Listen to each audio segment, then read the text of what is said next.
The Galactic Council chamber buzzed with tension, its usual calm shattered by a rare emergency session. Representatives from dozens of species filled the vast, circular room, their seats arranged in tiers around a central podium. The air crackled with unease, whispers in alien tongues mixing into a cacophony of anxiety. Holographic displays hovered above the delegates, showing real-time projections of the Council's star systems. At the back, seated in the dimly lit human section, Captain Sarah Mills observed the scene with a keen eye.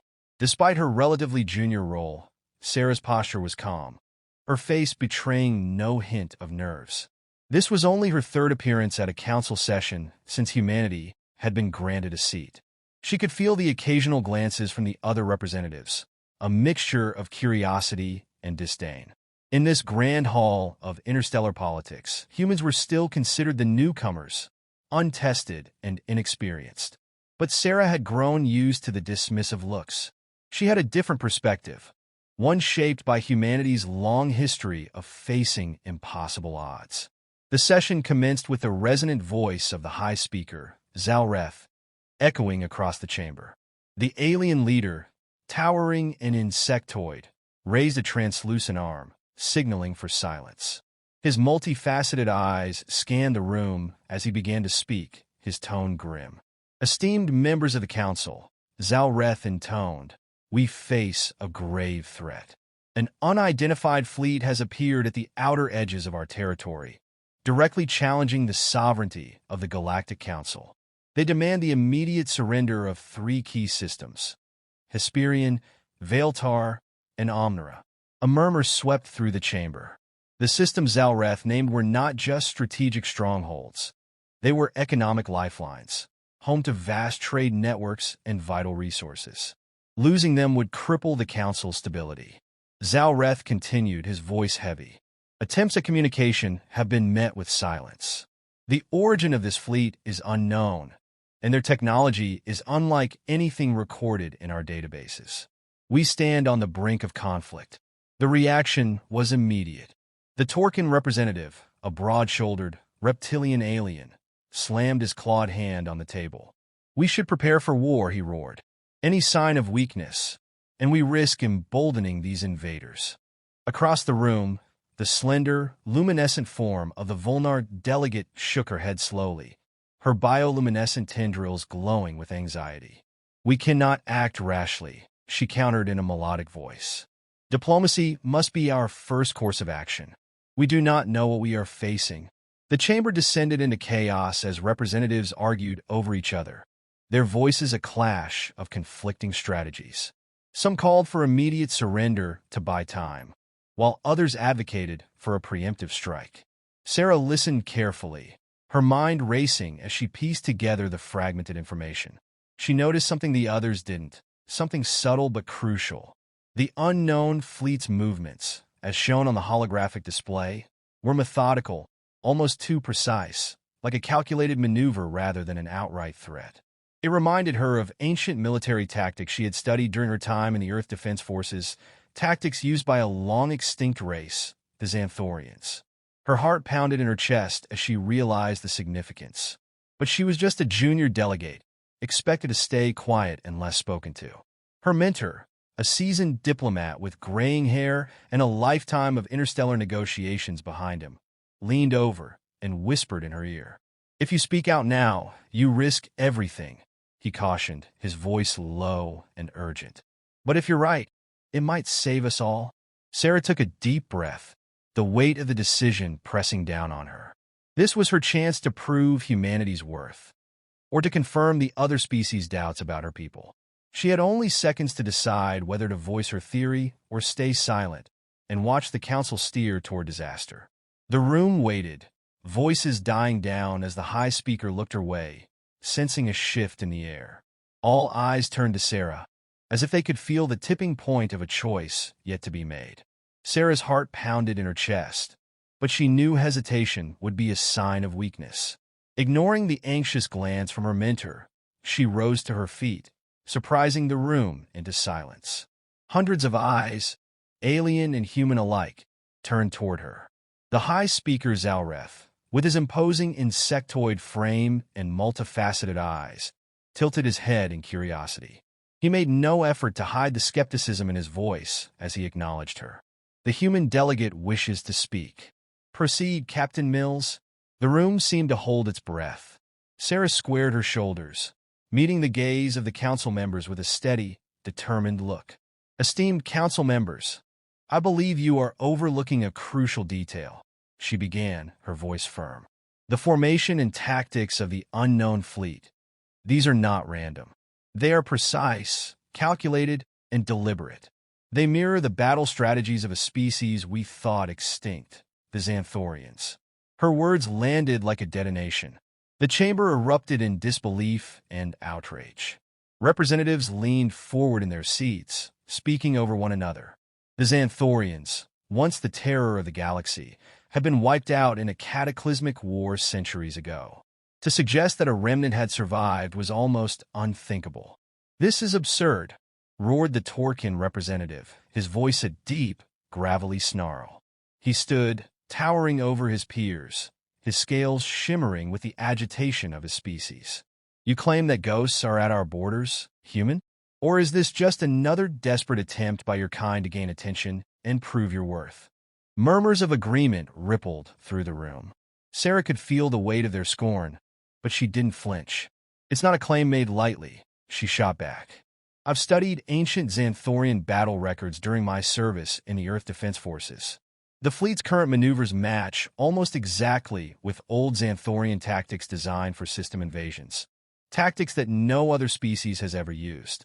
This isn't coincidence.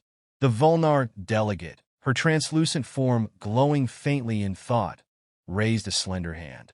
Captain Mills, she said in her melodic voice, if what you say is true, then we face an unprecedented threat. But we have no concrete evidence, only your analysis. Are we to upend our strategy on the basis of your interpretation? Sarah took a deep breath. This was the moment where she could either solidify her argument or watch it crumble under scrutiny. I understand the skepticism, she replied. Humanity is new here, and we lack the centuries of experience that many of you possess. But perhaps that's why we see things differently. We've always been the underdogs, forced to look beyond the obvious. We recognize patterns others might overlook because survival has demanded it of us. Her words hung in the air, met with a mix of silence and hushed whispers.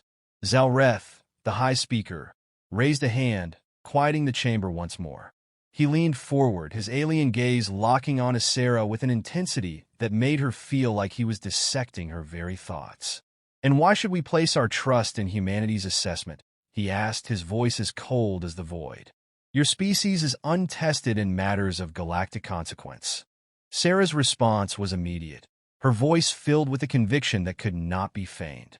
Because humanity has made a habit of surviving against impossible odds, she said. We've fought wars we had no right to win. We've seen empires fall and rebuilt from the ashes. We've learned to trust our instincts because they've kept us alive when logic and reason said we should have been defeated. A heavy silence fell over the chamber. The council members exchanged uneasy glances, caught between fear of the unknown and doubt in the human's words. The High Speaker's mandibles clicked together as he considered her. Finally, he raised a hand in a decisive motion. We will dispatch a scouting vessel to the border systems, he declared. They will investigate the fleet's origins and report back. If Captain Mills is correct, we must be prepared for a threat unlike any we've faced before. But know this, human, he added, turning back to Sarah. If your theory proves false, it will reflect poorly on your species' place within this council. The gamble had been set. Sarah nodded, her face an unreadable mask, though she could feel the eyes of the entire chamber on her, judging her every move. She had put everything on the line, her career, her credibility, and humanity's fragile position within the council. If she was wrong, it would be political suicide for humanity's fledgling role in interstellar diplomacy. As the session adjourned, Sarah's mentor approached her, his expression a mix of pride and worry. You took a great risk, he murmured. Now we just have to hope it pays off. Sarah gave a slight nod, her gaze distant, already thinking ahead. "We'll know soon enough," she replied, her voice a whisper only he could hear. "But if I'm right, this is just the beginning." The minutes stretched into hours as the council chamber filled with uneasy murmurs and the restless shuffling of seats. The tension was palpable, thick in the air like a storm waiting to break. Sarah Mills sat at her place, her gaze fixed straight ahead, ignoring the glares and whispers directed her way. She was a lone figure in a sea of alien delegates, many of whom clearly believed she had wasted their time on a wild theory. Her mentor, a seasoned diplomat with gray at his temples, approached quietly, leaning close to speak. "Are you certain about this, Sarah?" he asked in a low voice, careful not to draw more attention than they already had.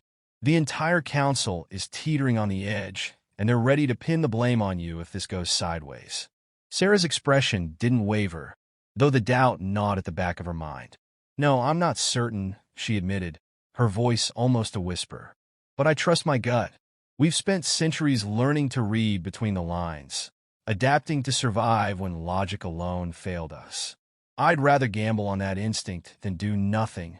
Before her mentor could respond, the room was filled with a sudden, sharp chime, signaling the incoming feed.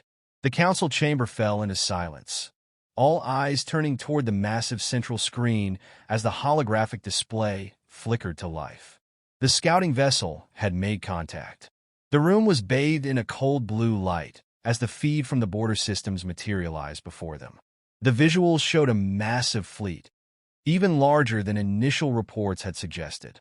Dark, angular ships filled the screen, bristling with weapons, their hulls etched with ancient symbols that sent a collective shiver through the council.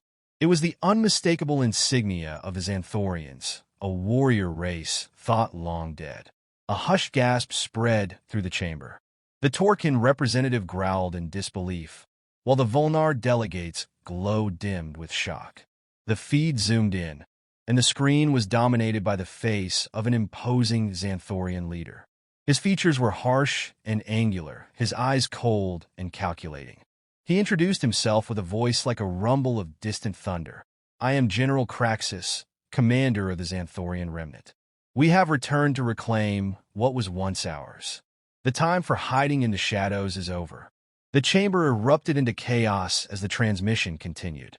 Craxus leaned forward, his gaze piercing the camera as if he could see directly into the council room. "You have one chance," he declared, his voice booming. "Surrender the 3 systems of Draxus, Elysium, and Navora, or face annihilation." Panic rippled through the assembly like a shockwave.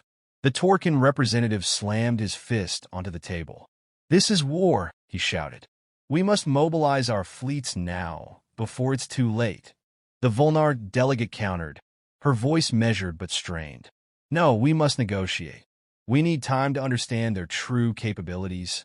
Through the clamor, Sarah watched the transmission closely. Something didn't sit right with her. Craxus' tone, the way his eyes darted off camera for just a moment. It wasn't the voice of a triumphant conqueror.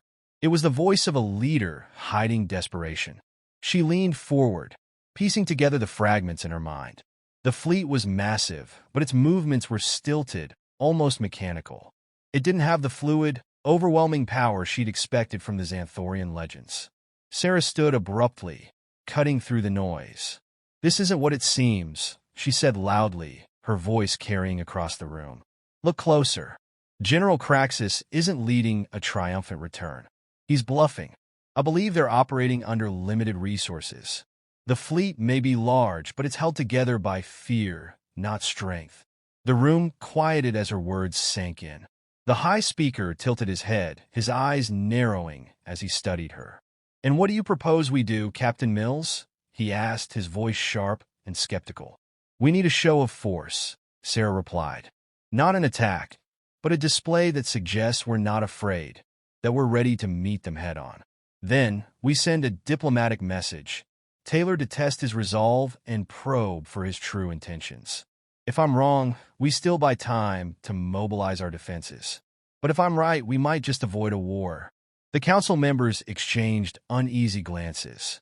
It was a bold plan, and risky, too risky for many of them. The Torkin representative scowled, clearly ready to object, but the High Speaker raised a hand to silence him. "Very well," Zalreth said slowly, his gaze locked on Sarah. "We will try your strategy, Captain Mills. But know this. If you've misread the situation, the consequences will be severe. For you and for your people." Sarah nodded, her expression a mask of calm, though her pulse raced.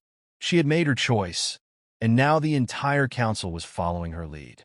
As she returned to her seat, she felt her mentor's hand on her shoulder, giving a reassuring squeeze. "You've taken another gamble, Sarah," he said quietly. "Let's hope it pays off." Sarah swallowed hard, her eyes fixed on the flickering holographic feed of the Xanthorian fleet. "So do I," she whispered. "Because if I'm wrong, we're already at war." The Council's combined fleet assembles at the border of the contested systems, forming an intimidating defensive line. Ships of every shape and size, sleek Volnar cruisers, imposing Torkin dreadnoughts, and the sturdy vessels of the human navy hover in formation, their weapon systems primed and ready. The tension is thick, like the calm before a storm, as captains across the armada await orders.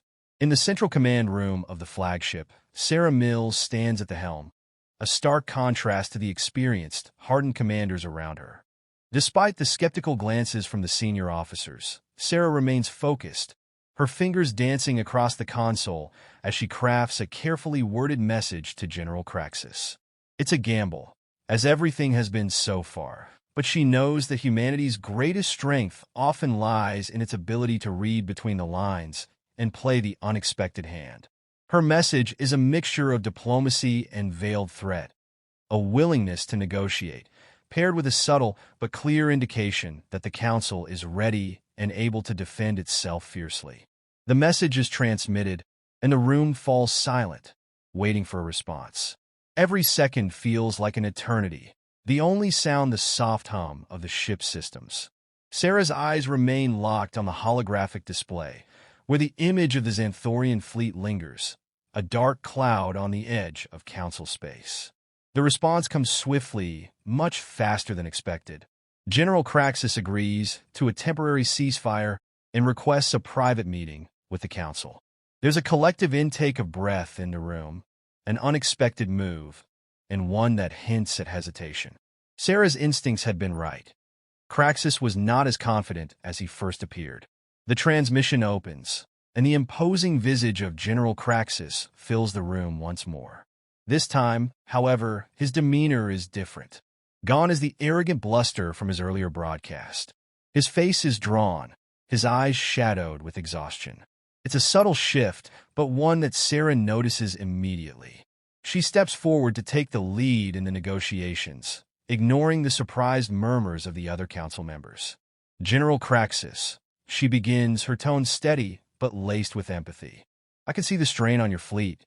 Your ships are powerful but outdated. Your tactics, though impressive, are reminiscent of a time long past. This isn't the return of a mighty empire. It's the last stand of a proud but struggling people." Craxus' eyes narrow, and for a moment, Sarah wonders if she's pushed too far. But then, something changes. The hardness in his gaze softens, and he exhales slowly, as if letting go of a weight he's carried for centuries. "You're perceptive, human," he admits, his voice quieter now, almost resigned. "We are not here as conquerors. We are the last of our kind, a broken remnant, clinging to the hope of reclaiming what we once lost." Sarah seizes the moment. Then there's no need for war. The Council can offer you a place, a system far from conflict, where your people can rebuild without bloodshed. It's not the grand empire you once had, but it's a chance for survival, for peace. The room holds its breath, waiting for Craxus' reply. He hesitates, visibly wrestling with the decision.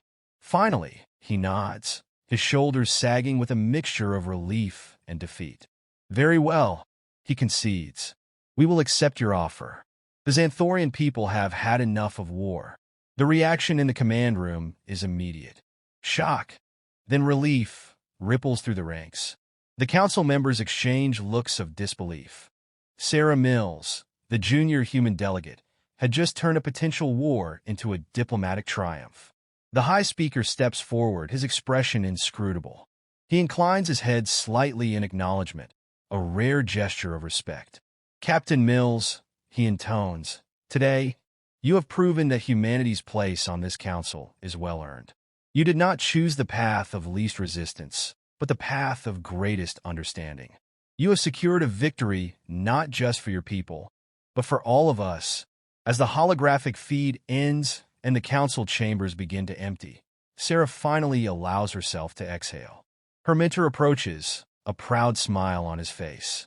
You took a gamble and won, Captain, he says, clapping her on the back.